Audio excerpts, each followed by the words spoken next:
ओम शांति। परमात्मा जो बताते हैं सूर्यवंशी और चंद्रवंशी की ये गुण क्या पहले से ही आत्माओं के अंदर फिक्स है? क्योंकि शिव बाबा बोलते हैं आत्मा के अंदर 84 जन्म का रिकॉर्डिंग है। सृष्टि चक्र में तो सतयुग त्रेता द्वापर ऐसा ही आएगा।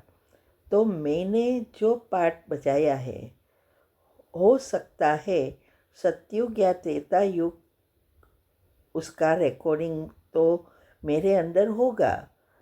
क्या उसी अनुसार मेरे संस्कार है? अभी मेरे हाथ में कुछ नहीं है क्या?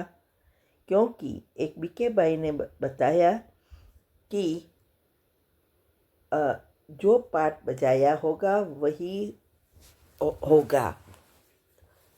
उत्तर है, देखो ड्रामा फिक्स है ये तो सब बताते हैं और ये भी बताते हैं कि वही पाठ चलेगा। लेकिन ड्रामा परमधाम से नहीं बना है और न ही किसी ने बनाया है। ये ड्रामा जब भी ये सृष्टि पहली बार बनी तो हम खुद ने बनाया है। हर एक ने अपना अपना पार्ट बजाया है और वो फिक्स हो गया है। इसीलिए आपको पहले हमारी चैनल पर जो शिव शक्ति मेडिटेशन बीके कुसुम ये चैनल खोलो, उसमें प्लेलिस्ट में जाओ और ड्रामा के गुह्य राज मैंने रखे हैं। सारे राज साइंटिफिक रीति से रखा है और उसमें इथर तत्व भी बताया है। वो सब बातें सुनो, उसमें से पॉइंट लिखो और समझने का प्रयत्न करो। ये ड्रामा का राज हम ढूंढते ढूंढते बहुत समय लगा और ये सब बता रहे हैं हम सबको, क्योंकि हमें भी यही प्रॉब्लम था। तो ये सुनना पड़ेगा, तब आपको समझ में आएगा। तो ये पाठ बड़ा है और ये जो भी अभी शिव बाबा बता रहे हैं वो भी जब पहली बार बताया था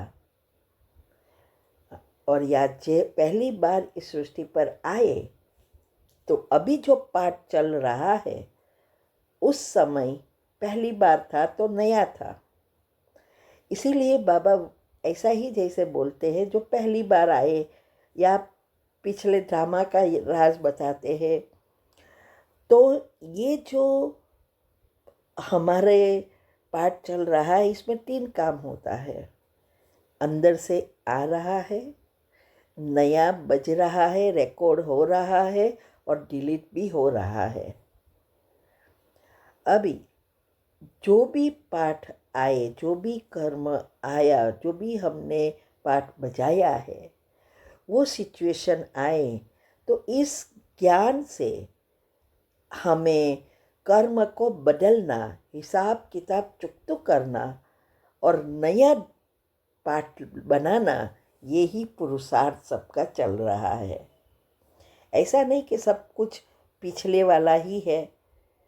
और अभी जो पाठ हम बजा रहे हैं हमें थोड़ा पता है कि ये ड्रामा में क्या है, क्योंकि ये पहली बार बजा है, वही बाहर आने वाला है। लेकिन वो लाने के लिए बुद्धि को शुद्ध पवित्र बनाना पड़ता है। वही शिव बाबा हमें सिखाते हैं। नया कर्म हमारी बुद्धि पर निर्भर है।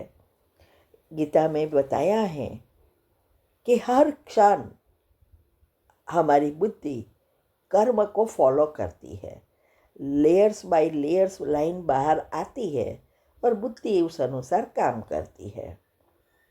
लेकिन जब हम ज्ञान को जीवन में धारण कर योग लगाकर बुद्धि को शुद्ध पवित्र बनाते हैं तब हमारी इंद्रियां हमारे वश में आती है, आत्मा में शक्ति भरती है, तो वो इंद्रियां हमारा कहना करेगी।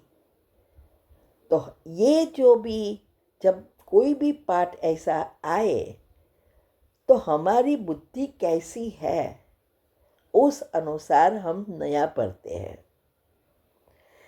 इसीलिए ये समझना बहुत गुह्य राज है।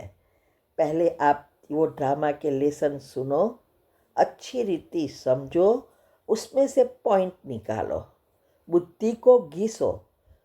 मैंने बहुत सारे राज यूट्यूब चैनल पर रखा है कि ये भी रखे हैं कि बुद्धि को कैसे शुद्ध पवित्र बनाकर पहले जन्म में आने के लायक बन सके।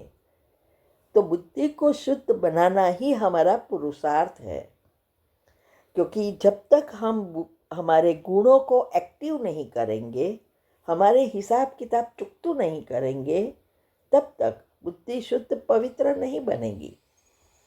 और तब तक बुद्धि वही करेगी जो कर्म हमारे बाहर आते हैं। लेकिन जब बुद्धि शुद्ध पवित्र बनती है तो फिर कर्म बुद्धि को फॉलो करेगा। जो बुद्धि कहेगी वही करेगा। ये करना है तो वो करेगा, वो नहीं करना है तो नहीं करेगा, ऐसा। इसीलिए ये समझने के लिए भी बुद्धि भी शुद्ध पवित्र चाहिए। ठीक है। ओम शांति।